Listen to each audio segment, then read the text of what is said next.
Maya Chun had always been the invisible girl at Lincoln High School. She walked through the crowded hallways like a ghost, her long black hair forming a curtain that shielded her face from the world. While other students laughed loudly, gossiped about weekend parties, or complained about homework, Maya moved silently between classes, her backpack heavy with books that most students never bothered to open. The thing about being invisible was that people forgot you were watching. They forgot you were listening. They forgot you existed at all. Maya had learned this lesson early in her sophomore year when she realized that her silence wasn't just shyness anymore. It had become her superpower. Every morning, Maya arrived at school 30 minutes before the first bell. She liked the empty hallways, the way her footsteps echoed softly against the polished floors. The janitor, Mr. Rodriguez, would nod at her as he finished cleaning, and sometimes the early arriving teachers would smile as they hurried to their classrooms with coffee cups in hand. These were the peaceful moments before the storm of teenage chaos descended upon Lincoln High. Maya's favorite spot was the library, tucked away in a corner where few students ventured. The librarian, Mrs. Patterson, had stopped asking if Maya needed help years ago. She understood that some students came to the library not just for books, but for silence. Maya would settle into her usual chair by the window, pull out her notebook, and observe. From her corner, Maya could see everything. She watched as Jessica Martinez and her group of friends claimed their usual table near the entrance. Jessica was everything Maya wasn't: loud, confident, and surrounded by admirers. Her laugh could be heard across the entire library, earning disapproving looks from Mrs. Patterson. Jessica's friends hung on her every word, as if she were sharing state secrets instead of gossip about who was dating whom. Maya had been watching Jessica for 3 years now. She knew that Jessica arrived at school in her older brother's hand-me-down Honda Civic, even though she told everyone her family had bought her a new car. She knew that Jessica's expensive clothes came from weekend trips to outlet malls, not the designer stores she claimed. She knew that beneath all the confidence and bravado, Jessica was working twice as hard as anyone else to maintain an image that was slowly cracking under pressure. But Maya also knew something else about Jessica, something that would change everything. The first sign of trouble came on a Tuesday morning in October. Maya noticed the subtle shift in the school's atmosphere immediately. Conversations stopped when certain people walked by. Eyes darted nervously toward Jessica's usual group.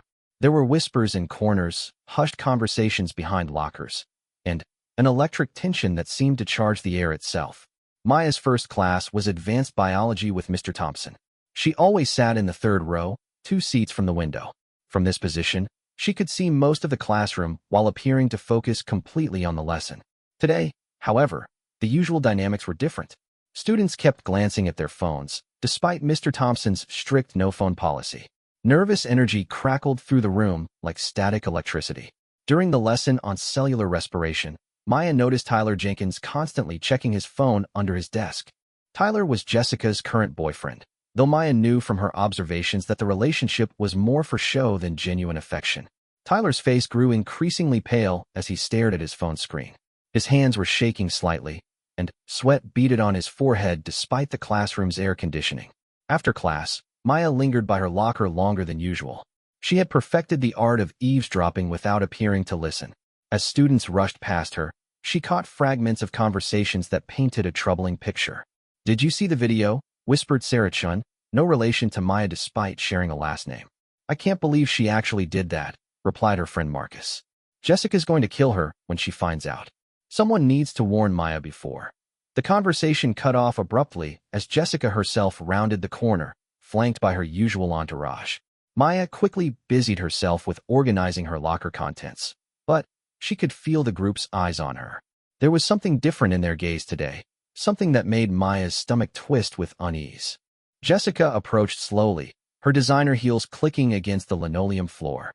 "Maya," she said, her voice carrying a false sweetness that everyone in the hallway could hear. "We need to talk." Maya looked up slowly, meeting Jessica's eyes for the first time in months. Up close, she could see that Jessica's perfectly applied makeup couldn't quite hide the dark circles under her eyes. Her smile was tight, forced, and didn't reach her eyes. "Sure," Maya replied quietly, closing her locker with deliberate calm. The crowd in the hallway seemed to sense drama approaching. Students slowed their pace, pretending to search through backpacks or have urgent conversations with friends, all while positioning themselves to witness whatever was about to unfold. Jessica stepped closer, invading Maya's personal space in a way that was clearly intended to intimidate. Behind her, Tyler, Marcus, Sarah, and 3 other members of Jessica's inner circle formed a semicircle. Maya found herself with her back against the lockers, surrounded by 7 of the most popular students in school. "I think you know why we're here," Jessica said, her voice dropping to a conversational level that somehow seemed more threatening than if she had been shouting. Maya genuinely didn't know, but she had learned long ago that admitting ignorance in situations like this only made things worse. Instead, she waited. Silence was her weapon, and patience was her armor. Jessica's composure cracked slightly at Maya's lack of response. She had clearly expected protests, denials, or at least some kind of reaction. Instead, Maya stood perfectly still, her dark eyes fixed on Jessica's face with an intensity that was somehow more unnerving than any angry words could have been. "The video," Jessica continued, her voice rising slightly. "The one from Saturday night." Maya's mind raced, but her expression remained neutral. Saturday night she had been at home, as usual, reading and working on a research project for her AP history class. She had no idea what video Jessica was referring to, but she was beginning to understand that her quiet reputation was about to become a serious problem. Tyler stepped forward, his phone clutched in his hand. "Don't act like you don't know," he said, his voice cracking with emotion. Everyone's seen it by now. The hallway had grown quieter as more students gathered at a respectful distance. Maya could feel dozens of eyes watching the confrontation unfold. In her peripheral vision, she noticed that even some teachers had stopped to observe, though they maintained their distance. Maya's silence seemed to infuriate Tyler further. His face reddened, and his hands clenched into fists at his sides. "Say something," he demanded. But Maya had learned something important over her years of observation. When people were angry, they revealed more about themselves than they meant to. The longer she remained silent, the more information they would give her. And, right now, information was the only advantage she had. Jessica placed a restraining hand on Tyler's arm, but her own frustration was becoming visible. "We know it was you," she said, her voice carrying across the hallway. "You're the only one who could have recorded it. You're the only one who was close enough." The pieces began to fall into place for Maya. Whatever had happened on Saturday night, someone had recorded it, and that someone was being blamed on her. The irony wasn't lost on her. The invisible girl was being accused of capturing something on camera. "Where's the camera, Maya?" asked Sarah, stepping closer. "Where did you hide it?" Maya almost smiled at the absurdity of the question. She didn't own a camera beyond the basic one in her phone, and she certainly hadn't been anywhere near wherever this supposed incident had taken place. But she also realized that explaining this would be pointless. In the court of teenage opinion, logic rarely prevailed over drama. The crowd around them continued to grow. Maya could see familiar faces from her classes, students she had observed for years but never spoken to. Some looked excited by the prospect of a confrontation. Others appeared uncomfortable, as if they wanted to intervene but didn't know how. A few seemed genuinely concerned for Maya's well-being. Mrs. Patterson appeared at the edge of the crowd, her librarian instincts apparently detecting trouble. She began moving toward the group, but Maya caught her eye and gave an almost imperceptible shake of her head. Maya didn't want adult intervention, not yet. She needed to understand what was happening before she could figure out how to handle it. Jessica noticed Maya's subtle communication with Mrs. Patterson, and her expression darkened further. "Even the teachers are on your side," she muttered. "The perfect little bookworm who never does anything wrong." This comment revealed more about Jessica's state of mind than she probably intended. Maya realized that Jessica wasn't just angry about the video. She was frustrated with her own situation, with the pressure of maintaining her social status, with the constant effort required to be the person everyone expected her to be. Marcus, who had been silent until now, finally spoke up. "Look, Maya, we're not trying to be jerks here. But this is serious. Really serious. If that video gets out to the wrong people, it could ruin lives." Maya filed this information away. Whatever was on the video was more than just embarrassing. It was potentially damaging. The stakes were higher than typical teenage drama. Tyler's phone buzzed with a notification, and he glanced down at the screen.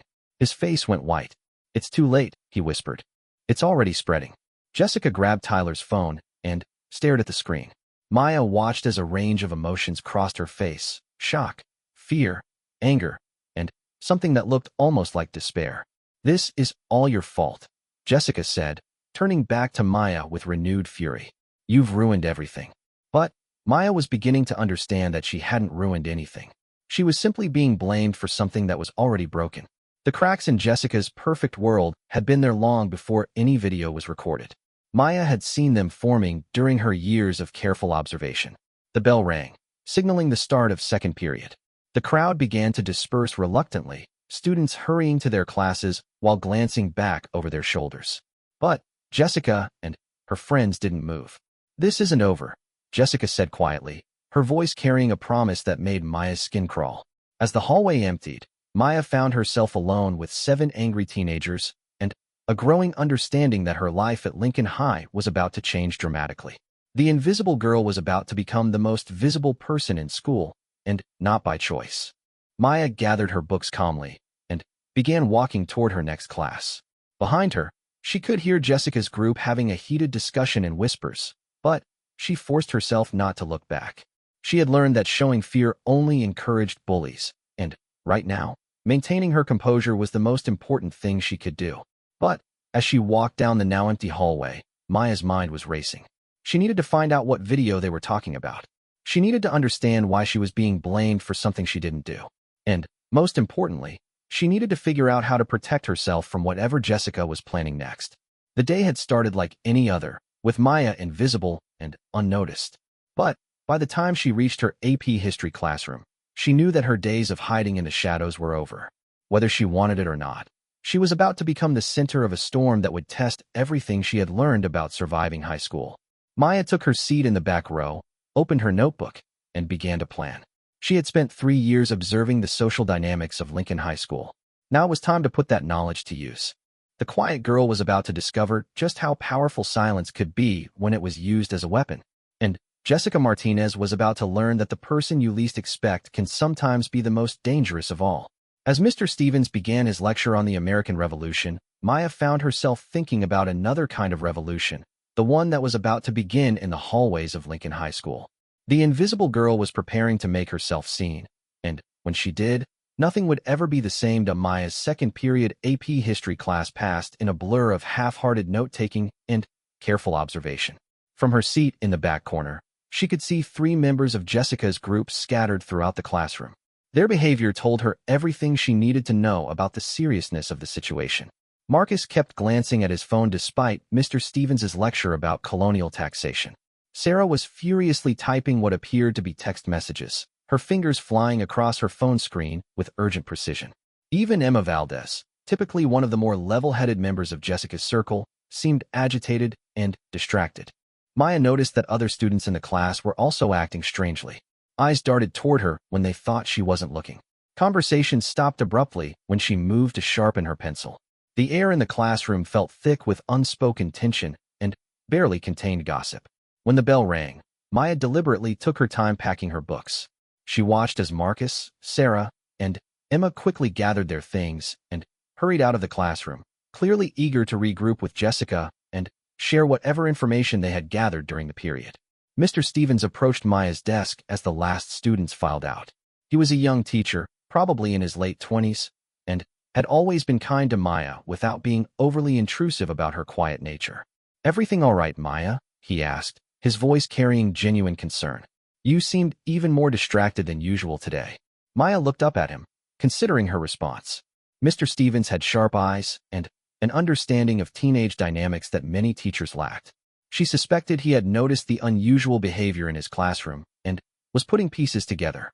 "Just a long day already," Maya replied quietly, shouldering her backpack. Mr. Stevens nodded, but his expression suggested he wasn't entirely convinced by her response. "You know, if there's ever anything you need to talk about, my door is always open." Sometimes it helps to have an adult perspective on teenage situations. Maya appreciated his offer, but she also knew that involving teachers at this stage could make things worse for her in the long run. High school social dynamics rarely responded well to adult intervention, especially when the situation was still developing. "Thank you, Mr. Stevens. I'll remember that." As Maya walked toward her third period class, she began to formulate a plan. She needed information, and she needed it quickly. The longer she remained ignorant about the video and her alleged involvement, the more dangerous her situation became. Her third period was advanced mathematics, a class she shared with only one member of Jessica's group, Tyler himself. Maya had always noticed that Tyler was different when he was separated from his friends. Away from Jessica's influence, he was quieter, more thoughtful, and, occasionally, even kind. Maya chose a seat 2 rows behind Tyler, close enough to observe his behavior, but far enough away to avoid direct confrontation. As Mrs. Kim began reviewing polynomial equations, Maya watched Tyler's every movement with careful attention. Tyler's hands were still shaking slightly as he tried to take notes. His phone buzzed constantly with notifications, but, unlike in previous classes, he seemed almost afraid to look at it. Every few minutes, he would glance back toward Maya with an expression that looked more like guilt than anger. Halfway through the class, Tyler's phone rang loudly, startling everyone in the room. Mrs. Kim's disapproving look could have frozen water, and Tyler fumbled to silence the device. "Mr. Jenkins, please step outside and deal with your phone situation," Mrs. Kim instructed coldly. Tyler stood up quickly, nearly knocking over his chair in the process. As he hurried toward the door, Maya made a split-second decision. She raised her hand. "Mrs. Kim, may I use the restroom?" Mrs. Kim nodded distractedly, already returning her attention to the equations on the whiteboard. Maya slipped out of the classroom and found Tyler in the hallway, pressed against the lockers with his phone pressed to his ear. His face was pale, and his free hand was running through his hair in obvious distress. "I don't know what to do," he was saying to whoever was on the other end of the call. "This is getting out of control. Maybe we should just tell the truth about." Tyler noticed Maya standing nearby and abruptly ended the call. For a moment, they stared at each other in silence. Maya could see that Tyler was genuinely scared, and, more importantly, she could see that he was having doubts about whatever story Jessica had convinced him to tell. "Maya," Tyler said quietly, looking around to make sure they were alone in the hallway. "Listen, what video?" Maya asked simply, her voice barely above a whisper. Tyler's face crumpled with what appeared to be relief. "You really don't know, do you?" Maya shook her head, maintaining eye contact. Tyler looked around the empty hallway again, then took a deep breath. Saturday night, there was a party at Derek Morrison's house. His parents were out of town. Maya waited, letting Tyler tell the story at his own pace. "Jessica and I went together, but we ended up getting into this huge fight.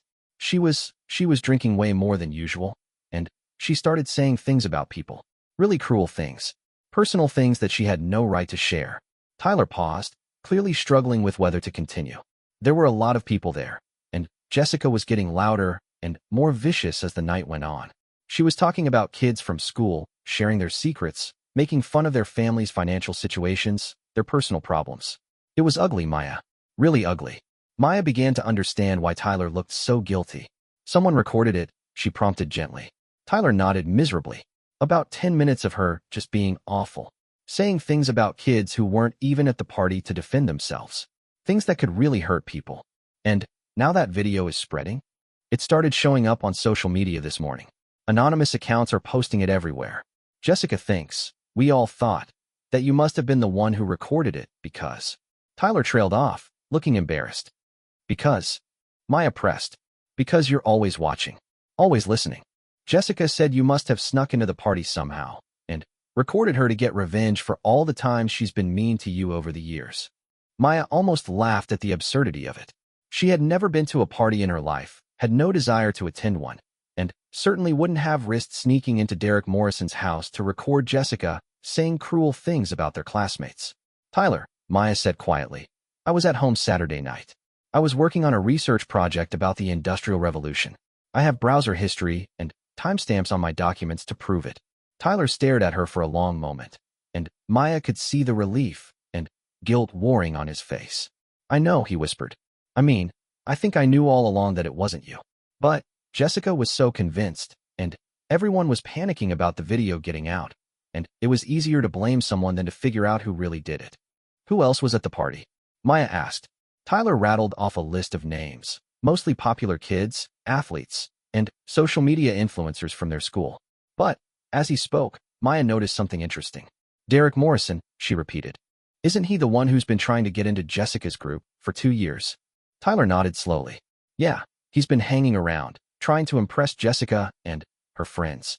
But Jessica has always kind of looked down on him. His family doesn't have as much money as most of the popular kids." Maya was beginning to see a clearer picture. Derek Morrison had motive, means, and opportunity.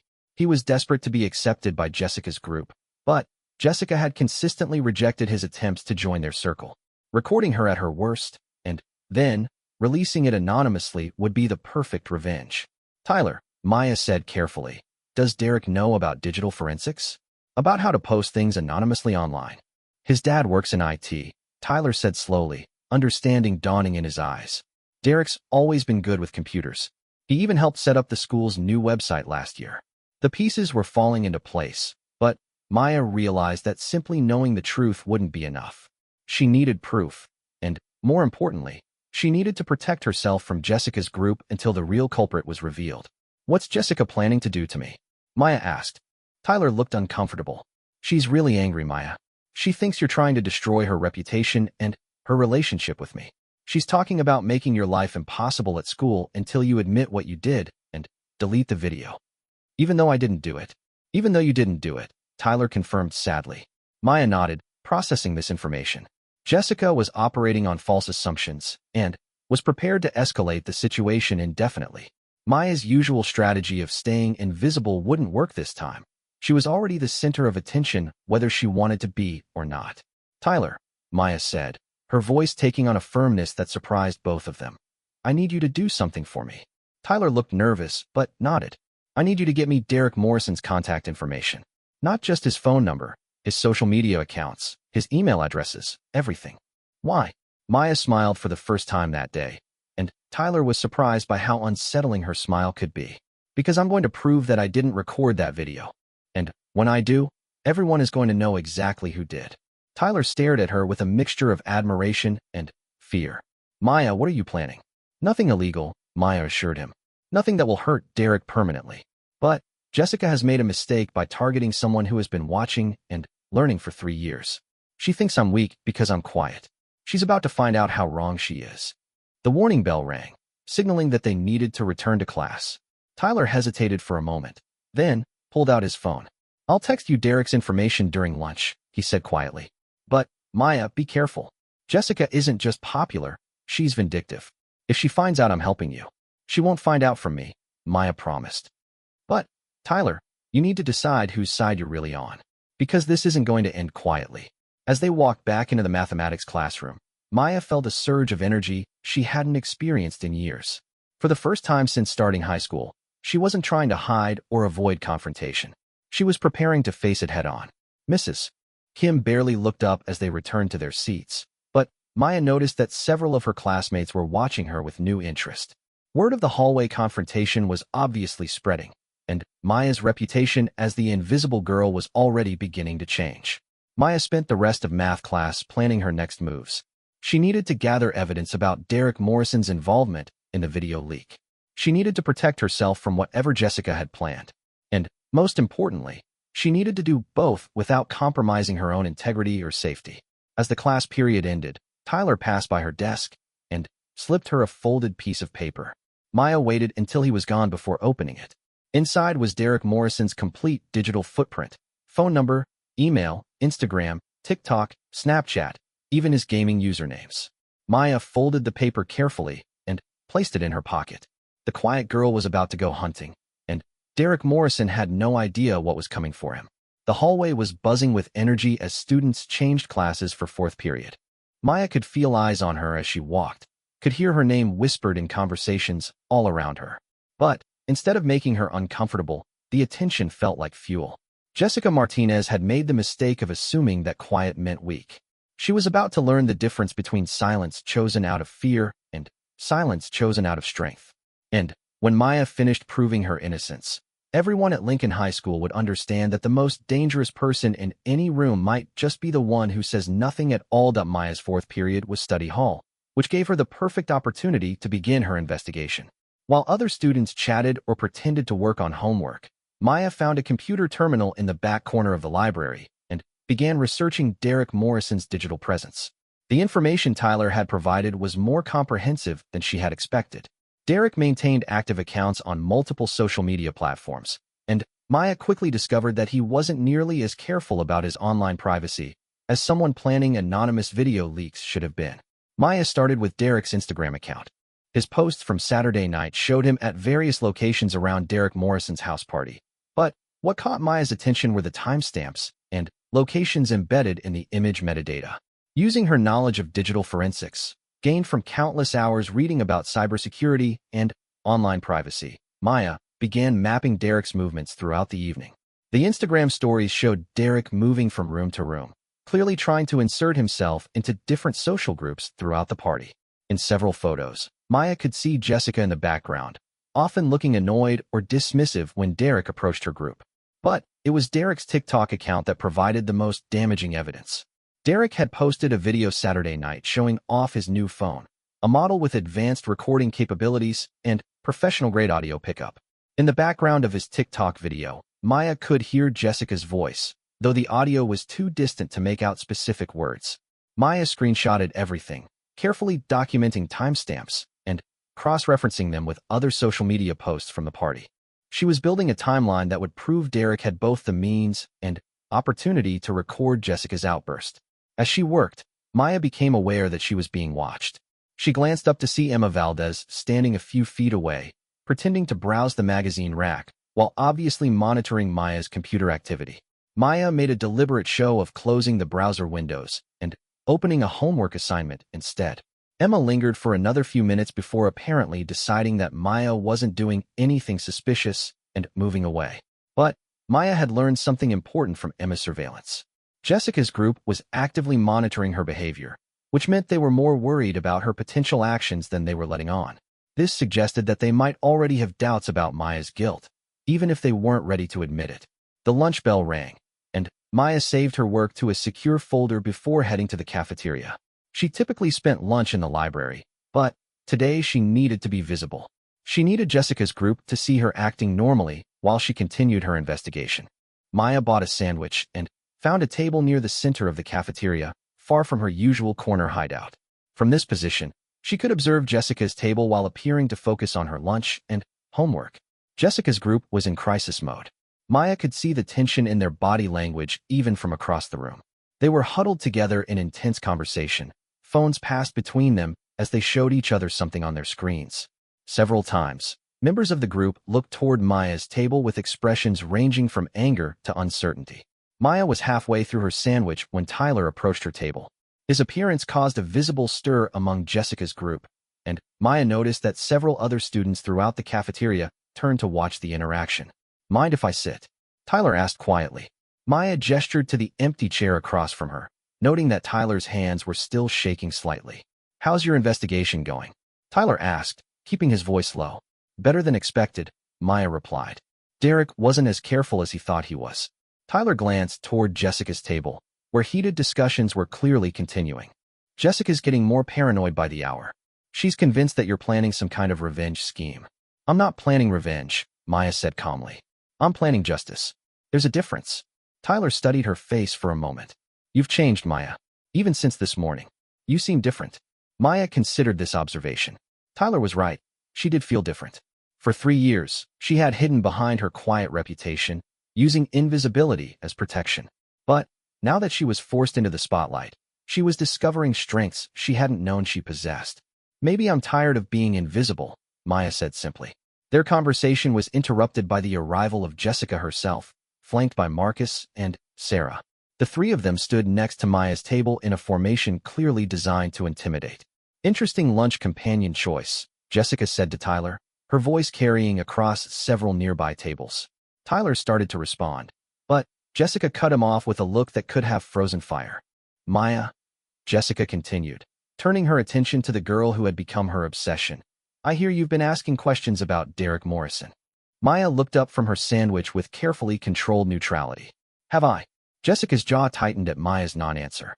"Let me make something very clear. Derek is a friend of ours. If you're thinking about dragging him into your little drama, you should reconsider."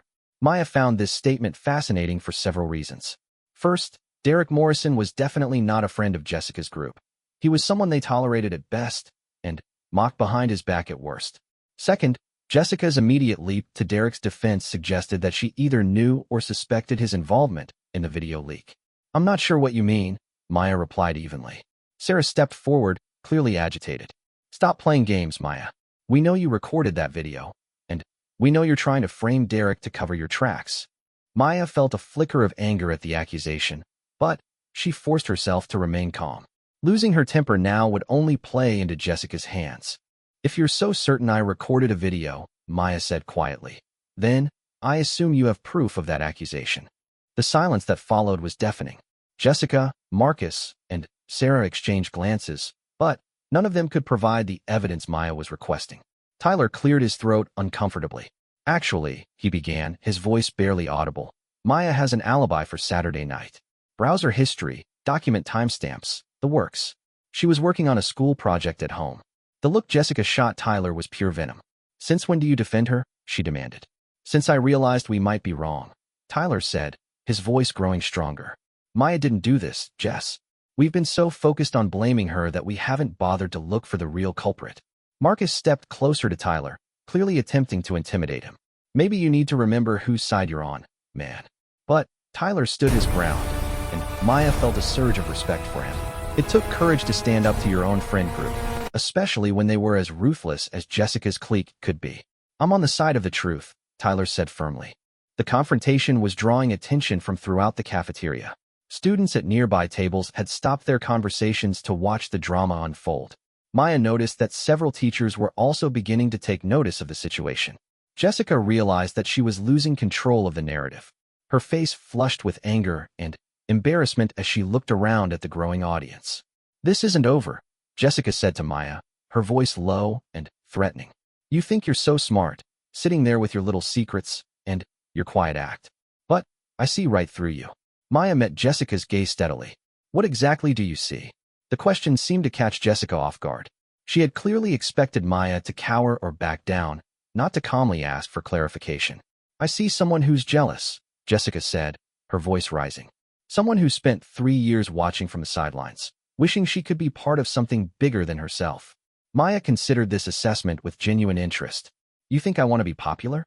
"I think you want what I have," Jessica replied, her confidence returning. "The friends, the respect, the attention. And when you couldn't earn it honestly, you decided to tear me down instead." The cafeteria had grown quieter as more students tuned into the conversation. Maya realized that this moment would define how she was perceived for the rest of her high school career. She could retreat back into invisibility, or she could show everyone, including herself, who she really was. Maya stood up slowly, gathering her lunch tray with deliberate precision. When she spoke, her voice was quiet but clear enough for the nearby tables to hear. "Jessica," she said, "you're right about one thing. I have been watching for 3 years. But not because I want what you have. I've been watching because I wanted to understand how someone could be so unhappy while appearing to have everything." Jessica's face went white. "What did you say?" Maya took a step closer, and for the first time in their 3 years of shared classes, Jessica actually took a step backward. "You work so hard to maintain this image," Maya continued, her voice remaining calm and measured.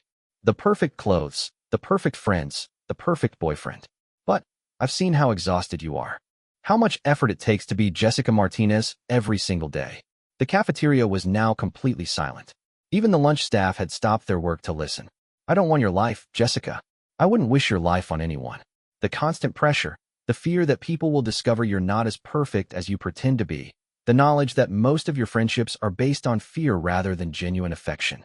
Jessica's mouth opened and closed, but no sound came out. Maya had just articulated truths that Jessica had worked for years to hide, and the accuracy of the observations was clearly devastating. "So no," Maya concluded, "I didn't record that video. I didn't need to. Anyone who's been paying attention already knows that your perfect image is an illusion. The video just made it obvious to everyone else." Maya picked up her lunch tray and walked toward the disposal area, leaving Jessica standing frozen in the middle of the cafeteria. The silence stretched for several more seconds before conversations gradually resumed, but Maya could feel the shift in the room's energy. She had just done something unprecedented at Lincoln High School. She had stood up to Jessica Martinez publicly and emerged victorious. More importantly, she had done it without cruelty, without sinking to Jessica's level. She had simply told the truth. As Maya disposed of her lunch tray, Tyler caught up with her near the cafeteria exit. "That was incredible," he said, his voice filled with admiration and a little fear. "But you know she's going to retaliate, right? Jessica doesn't handle public humiliation well." Maya nodded. "I know. But I also know something else now." "What's that?" Maya smiled. "And Tyler was surprised by how confident she looked. I know that I'm not afraid of her anymore. And fear was the only power she ever had over people. As they walked out of the cafeteria together, Maya felt a sense of liberation she had never experienced before. She had spent 3 years hiding her intelligence, her observations, her true personality behind a mask of invisibility. But now the mask was off, and she discovered that she liked who she was underneath it. The quiet girl was quiet no more. And Jessica Martinez was about to learn that sometimes the most dangerous enemy is the one who has nothing left to lose, especially when that enemy has been watching and learning for 3 long years. Maya's phone buzzed with a text message. She glanced down and saw that it was from an unknown number. Nice show in the cafeteria. But you have no idea what you've just started. JM. Maya deleted the message without responding. She had more important things to do than engage in a text war with Jessica. She had evidence to gather, a reputation to clear, and a mystery to solve. Derek Morrison had made the mistake of thinking he could hide behind anonymity while destroying someone else's reputation. He was about to learn that Maya Chun was very good at uncovering secrets, and even better at exposing the truth that Maya's afternoon classes were a blur of whispered conversations and stolen glances. Word of her cafeteria confrontation with Jessica had spread throughout Lincoln High School with the speed that only teenage gossip could achieve. Students who had never spoken to Maya before were suddenly interested in sitting near her, hoping to witness whatever drama might unfold next. But Maya had more pressing concerns than her newfound notoriety. During her 5th period advanced chemistry class, she used her lab time to continue her investigation of Derek Morrison's digital footprint. While her lab partner, a quiet boy named Alex Chun, no relation, focused on their titration experiment, Maya used her phone to dig deeper into Derek's social media activity. What she found was even more damaging than she had expected. Derek's Snapchat account showed that he had been actively posting throughout Saturday night's party, but there was a suspicious 40-minute gap in his activity between 10:30 p.m. and 11:10 p.m. This gap coincided perfectly with the time frame when, according to Tyler's account, Jessica had been at her most vitriolic. More importantly, Maya discovered that Derek had recently downloaded several apps related to video editing and anonymous file sharing. The download timestamps showed that he had acquired these tools in the days immediately following the party, exactly when he would have needed them to edit and distribute the video.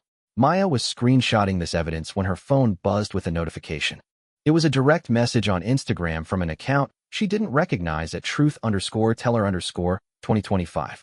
The message was simple. I know you didn't record the video. Meet me after school by the old oak tree behind the gym if you want to know who did. Maya stared at the message for several seconds, her mind racing through possibilities. This could be Derek trying to set a trap, or it could be someone with genuine information about the real culprit. Either way, it was an opportunity she couldn't afford to ignore. She was about to respond when Alex nudged her elbow. Maya, we need to record our results, he said quietly. Maya quickly pocketed her phone and returned her attention to the chemistry experiment, but her mind continued working on the message. The account name at truth_teller_2025 suggested someone who wanted to expose the real story, but Maya knew better than to trust anonymous sources without verification. After chemistry class, Maya had one final period, AP English Literature with Ms. Rodriguez. This was typically one of her favorite classes, as Ms. Rodriguez encouraged deep analysis and critical thinking. Today, however, Maya found it difficult to concentrate on their discussion of symbolism in the Scarlet Letter. The irony wasn't lost on her that they were analyzing a story about a woman marked by society for something she may or may not have done wrong. Maya wondered if Hawthorne had any idea how relevant his themes would remain centuries later in high school cafeterias. As the class discussed Hester Prynne's isolation and eventual empowerment, Maya received another text message from Jessica. You think you won something today, but you have no idea what's coming. I have friends you've never even seen. Maya deleted this message as well, but the threat was more concerning than Jessica's previous attempts at intimidation. If Jessica was recruiting allies outside of her usual circle, Maya's situation could become significantly more dangerous. The final bell rang, and students began packing up their belongings for the end of the school day. Maya gathered her books slowly, waiting for the hallway traffic to thin out before making her way toward the meeting location behind the gym. The old oak tree was a landmark at Lincoln High School, a massive tree that had supposedly been there when the school was built in the 1960s. It was located in a secluded area behind the gymnasium, away from the main flow of student traffic, but still technically on school property. Maya approached cautiously, scanning the area for any signs of an ambush. Jessica's group was known for elaborate schemes, and Maya wouldn't put it past them to use the promise of information as bait for a more serious confrontation. But when she reached the oak tree, she found only one person waiting, Derek Morrison himself. Derek looked terrible. His usually perfectly styled hair was disheveled, his clothes were wrinkled, and there were dark circles under his eyes that suggested he hadn't slept much in the past few days. When he saw Maya approaching, he actually flinched. "You came," he said, his voice barely above a whisper. Maya stopped about 10 feet away from Derek, keeping her distance in case this was some kind of trap. "You're at truth_teller_2025? Derek nodded miserably. "I created that account this morning after I saw what happened in the cafeteria." "Why?" Derek looked around nervously, as if expecting Jessica's group to emerge from the trees at any moment. "Because I can't take it anymore. Watching you get blamed for something I did, seeing how scared Tyler is, knowing that Jessica is planning something even worse for you." Maya felt a surge of vindication, but she forced herself to remain calm. "Are you admitting that you recorded the video?" "Yes," Derek said, the word coming out like a confession at church. "I recorded it. I edited it to remove any evidence that I was there, and I posted it anonymously. It was me." Maya studied Derek's face, looking for signs of deception, but she saw only genuine remorse and fear. "Why?" Derek sat down heavily on one of the exposed roots of the oak tree, his head in his hands. "Because I'm an idiot. Because I've been trying to get Jessica's attention for 2 years, and she treats me like I don't exist. Because I thought if I recorded her being awful, I could use it as leverage to make her include me in her group. That's not how blackmail works," Maya pointed out. "I know that now," Derek said bitterly. "But, at the time, I thought I was being clever. I thought I could approach her privately, show her the video, and convince her to let me join her circle in exchange for keeping it secret." Maya began to see the flaw in Derek's plan. "But, once you had the video, you realized that showing it to Jessica would just make her hate you more." "Exactly. So I panicked and posted it anonymously, thinking it would just embarrass her a little. I never thought it would spread so quickly or that people would get so angry about it." "And you never thought about how Jessica would react to being humiliated publicly?" Derek's face crumpled. "She went crazy looking for someone to blame. When she decided it was you, I thought about coming forward, but I was too scared. Jessica can destroy people socially, and I didn't want to be her next target." Maya felt a cold anger building in her chest. "So you let her blame me instead." "I'm sorry," Derek said, and he genuinely sounded like he meant it. "I'm so sorry. I never wanted you to get hurt. I thought maybe she would eventually figure out it wasn't you and give up. But instead, she escalated," Maya said flatly. "When Tyler started defending you today, Jessica lost it completely. She's planning to make your life impossible until you confess to something you didn't do. She's recruiting people from other schools, kids who don't even know you but who owe her favors." Maya absorbed this information with growing concern. Jessica's resources extended far beyond Lincoln High School, and her reputation for vindictiveness was apparently well established in their social circle. "What exactly is she planning?" Maya asked. Derek looked even more miserable. "Social media harassment campaigns, false reports to teachers about you cheating or bringing weapons to school, coordinated bullying from people you've never met. She wants to make you so miserable that you'll confess just to make it stop." Maya realized that Derek was describing a systematic campaign of psychological warfare. This wasn't typical high school drama. This was something that could genuinely damage her academic future and mental health. "Why are you telling me this?" Maya asked. Derek looked up at her with pleading eyes. "Because it's gone too far. Because you don't deserve this. Because I need to make it right." Maya considered her options carefully.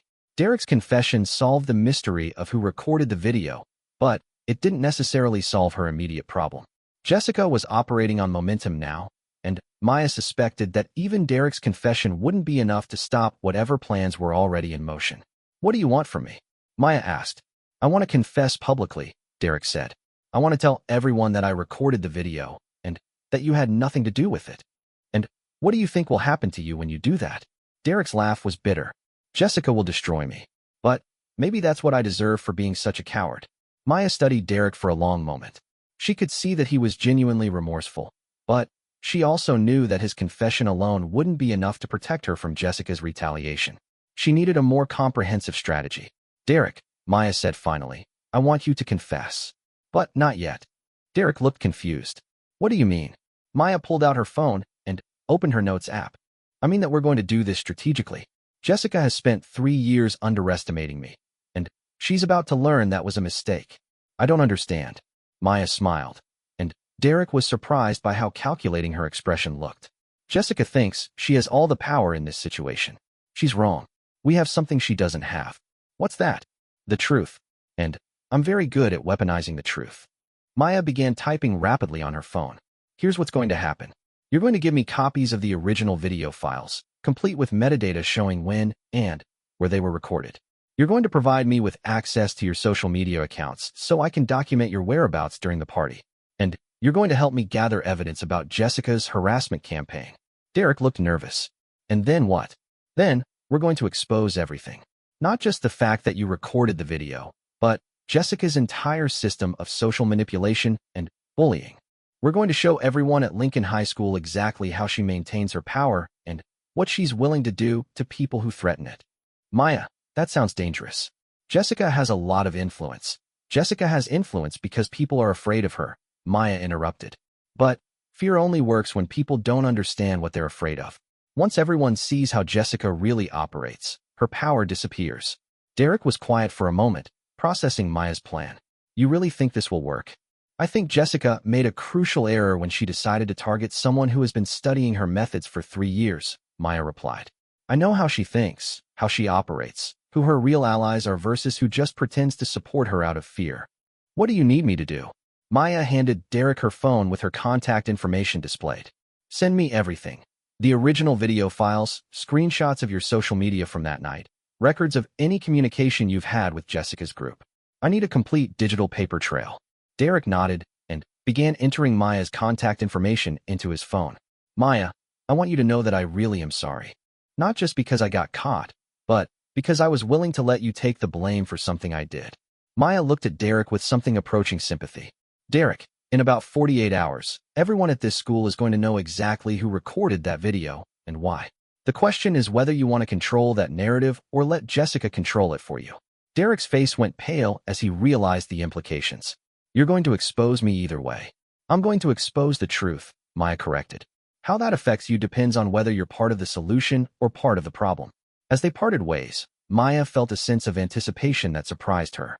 For 3 years, she had been content to observe the social dynamics at Lincoln High School from a safe distance. But now she was preparing to enter the arena herself, armed with information and strategies that her opponents didn't know she possessed. Jessica Martinez had made the mistake of assuming that quiet meant powerless. She was about to discover that the most dangerous person in any conflict is often the one who has been watching and learning while everyone else was focused on the performance. Maya's phone buzzed with a message from Derek. Files sent. Good luck. And thank you for giving me a chance to do the right thing. Maya smiled as she walked toward the parking lot where her mother was waiting to pick her up. Tomorrow would bring the beginning of the end of Jessica's reign of terror at Lincoln High School. And it would all start with the quiet girl who had finally decided to speak up. Maya spent most of Tuesday evening organizing the evidence Derek had provided.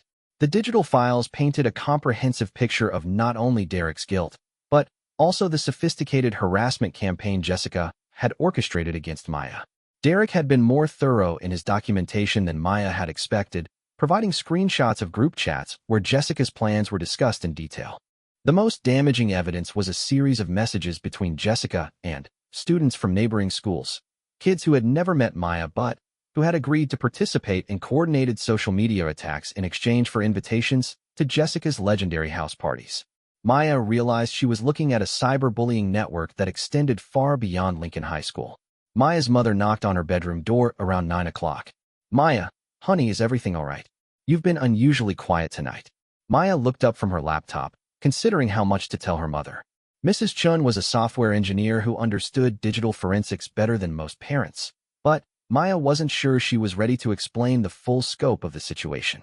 I'm working on a project, Maya said, which was technically true. Mrs. Chun entered the room and glanced at Maya's computer screen, which was displaying a complex spreadsheet of social media data. That doesn't look like homework. Maya made a decision. Mom, if someone was using social media to bully another student, and you had proof of their coordination and planning, what would you do with that information? Mrs. Chin sat on the edge of Maya's bed, her expression becoming serious. Maya, are you being bullied? Someone tried to bully me, Maya replied carefully. But it turns out they made some assumptions about me that were incorrect. Mrs. Chin studied her daughter's face. After 16 years, she knew Maya well enough to recognize when her quiet daughter was planning something significant. Show me what you have, Mrs. Chin said. For the next hour, Maya walked her mother through the evidence she had compiled. Mrs. Chin's expression grew increasingly concerned as she reviewed the screenshots of Jessica's harassment plans and the coordination with students from other schools. Maya, this is serious cyberbullying. This girl Jessica has created a harassment network that could be considered criminal in some contexts. I know, Maya said. The question is what to do about it. Mrs. Chun was quiet for several minutes, studying the evidence Maya had gathered. Your documentation is thorough. You could take this to the school administration, or even to the police if you wanted to pursue it legally. But, I suspect you have something else in mind. Maya smiled at her mother's perceptiveness.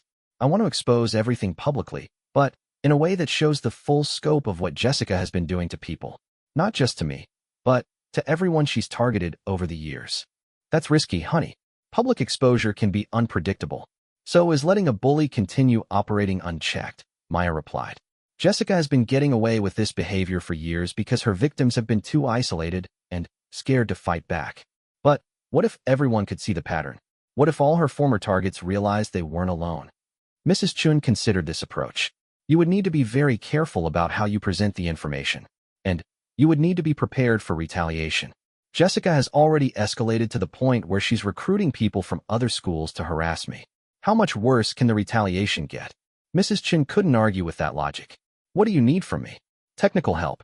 I want to create a comprehensive presentation that shows Jessica's methods, her network, and the impact she's had on multiple students.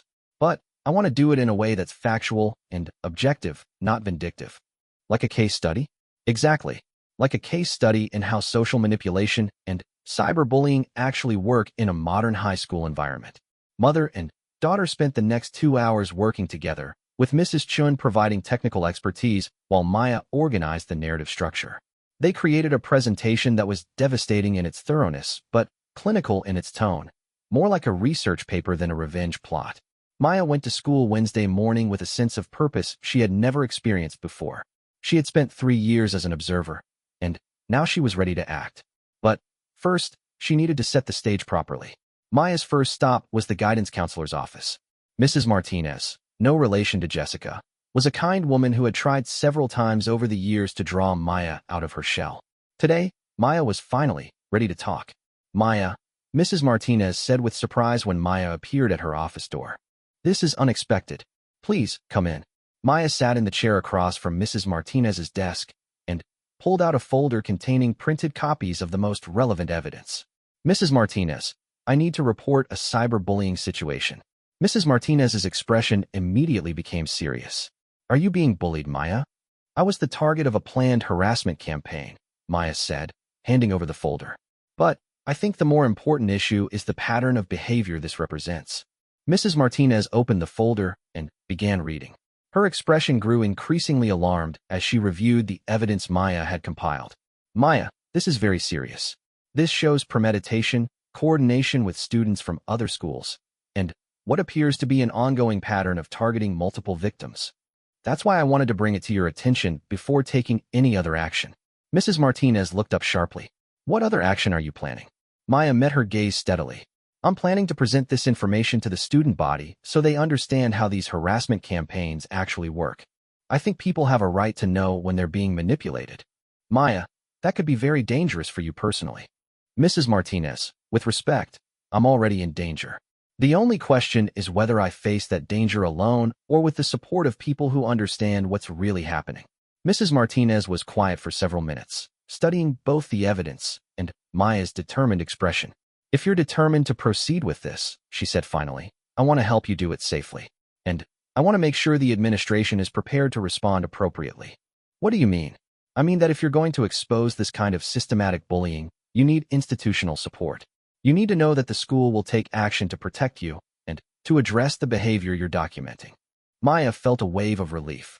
She had hoped for Mrs. Martinez's support, but she hadn't dared to expect it. What do you need me to do? Maya asked. I need you to meet with Principal Johnson and myself this afternoon. I need you to walk us through this evidence and explain your concerns. And then, we need to develop a comprehensive response plan.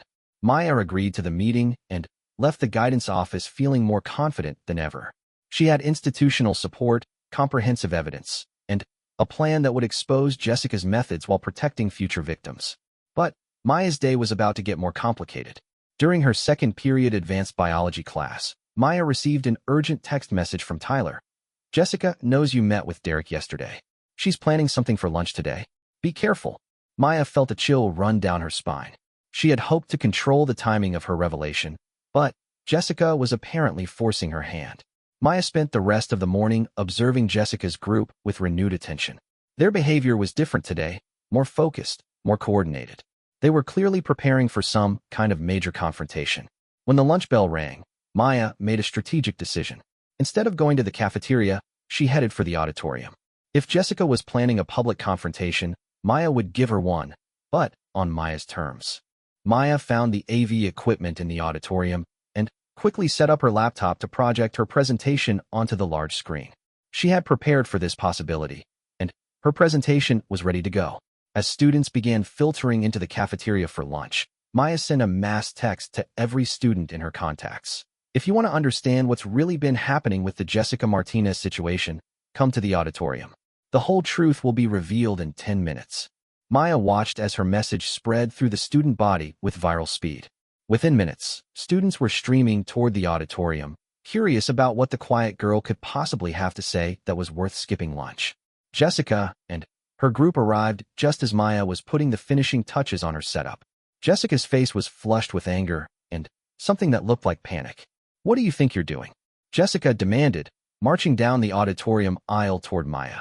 Maya looked up from her laptop with perfect calm. I'm telling the truth. You should try it sometime. The auditorium was filling rapidly with students, drawn by curiosity and the prospect of drama. Maya could see teachers beginning to arrive as well, clearly concerned about the impromptu gathering. You don't know what you're messing with, Jessica hissed, close enough now that only Maya could hear her. Actually, Maya replied, I know exactly what I'm messing with. The question is whether you do. Maya stepped onto the auditorium stage and picked up the microphone. The room gradually fell silent as students realized that something significant was about to happen. My name is Maya Chun, Maya began, her voice clear and steady through the sound system. 3 days ago, I was accused of recording and distributing a video from a party I didn't attend.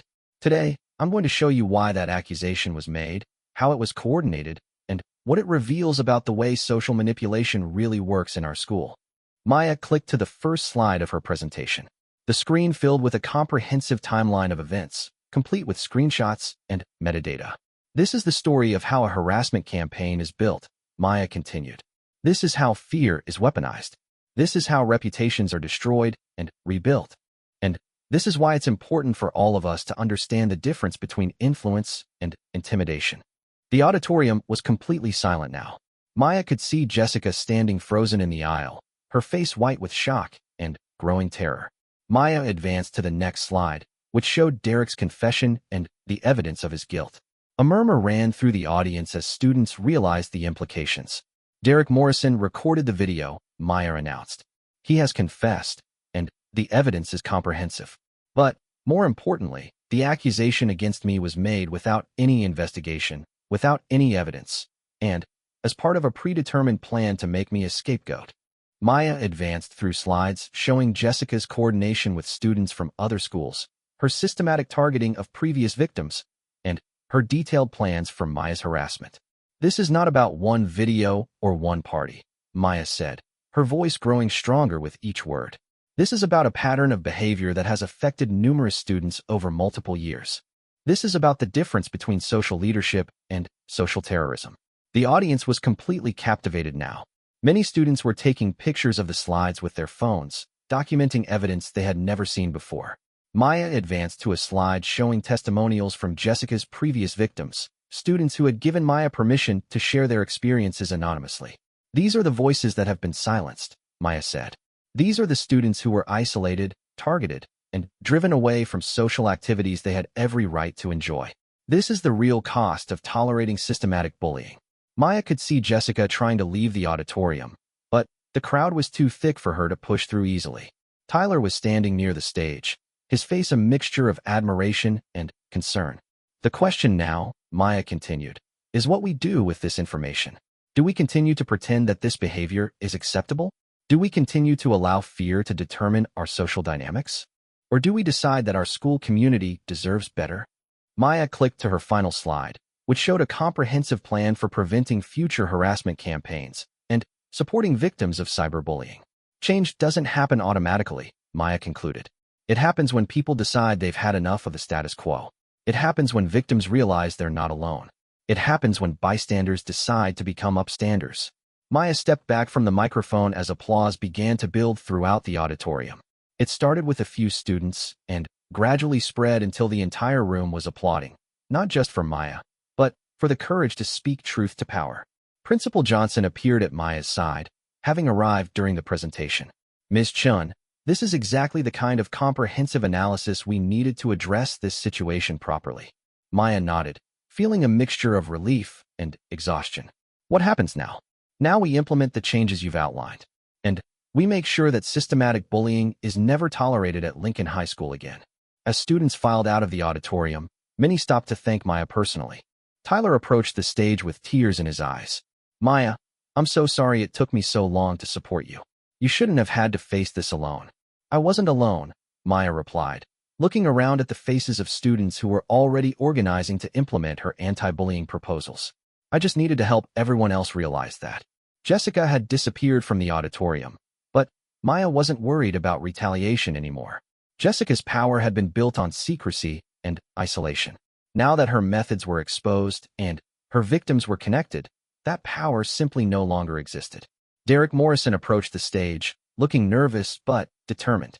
Maya, I know I don't deserve forgiveness, but I want you to know that I'm going to spend the rest of the year making this right. Maya studied Derek's face and saw genuine commitment to change. Derek, everyone deserves a chance to do better. The question is whether you'll take that chance or waste it. As Maya packed up her presentation materials, she reflected on how much had changed in just a few days. She had started the week as the invisible girl, content to observe from the sidelines. She was ending it as someone who had fundamentally changed the social dynamics of her school. Mrs. Patterson, the librarian, appeared at Maya's side. I always knew you were special, Maya. I just didn't know how special until today. Maya smiled, remembering all the quiet hours she had spent in Mrs. Patterson's library, learning and observing and preparing for a moment she hadn't even known was coming. Thank you for giving me a safe space to figure out who I was, Maya replied. As Maya walked out of the auditorium and into the hallway, she realized that she wasn't invisible anymore. But she wasn't performing either. She was simply being herself, fully and authentically, for the first time in her high school career. The quiet girl had found her voice, and in doing so, she had given voice to everyone who had ever been silenced by fear. Jessica Martinez's reign of terror was over, not because she had been defeated, but because the system that enabled her had been exposed and dismantled. Maya Chin walked down the hallway of Lincoln High School with her head held high, surrounded by students who finally understood that the most powerful person in any room isn't always the loudest. Sometimes, it's the one who has been listening carefully and preparing to speak the truth when it matters most. The fight was over, but not because anyone had thrown a punch. It had ended the way the best fights do, with understanding, accountability, and the promise of a better future for everyone involved.